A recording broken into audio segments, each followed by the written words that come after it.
எல்லாருக்கும் வணக்கம். ஏஐயால எந்த மனித திறனை ரிப்ளிகேட்டே பண்ண முடியாது அப்படின்றதுக்கு அரிஸ்டாட்டில் ஒரு வார்த்தையை உபயோகிச்சிருக்கார். அது பேர் புரோனேசிஸ். புரோனேசிஸ்னா தமிழில் அனுபவ அறிவு. நம்ம ப்ராக்டிக்கல் விஸ்டம்னு இங்கிலீஷில் சொல்கிறோம். இது எப்படின்னா, இது ஒரு இது ஒரு ஒரு டூலோ இல்லை ஒரு சர்டிஃபிகேஷனோ கிடையாது. நம்ம நிஜமாக வேலை பார்த்து கற்றுக்கிட்ட அந்த அனுபவ அறிவை தான் அவர் புரோனேசிஸ்ன்னு சொல்கிறார்.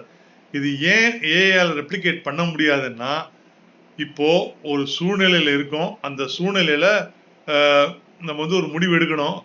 அதுக்கு தேவையான டேட்டா இல்லை நம்மக்கிட்ட. அண்ட் அதே சமயத்தில் எடுக்கிற முடிவுக்கு ஒரு ரியல் கான்சிக்வன்ஸ் இருக்கு. அந்த நேரத்தையும் நம்ம ஒரு சரியான முடிவு எடுக்க வைக்கிறது இல்லையா? அதுதானே வாழ்க்கை பாடம், அனுபவ அறிவுலாம் சொல்றோம்.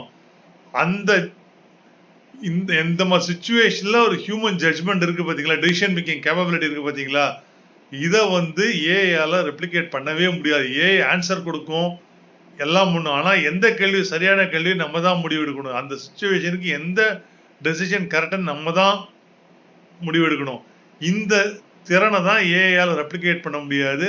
இதைத்தான் 2400 வருஷத்துக்கு முன்னாடி அரிஸ்டாட்டில் புரோனேசிஸ்ன்னு சொன்னாரு.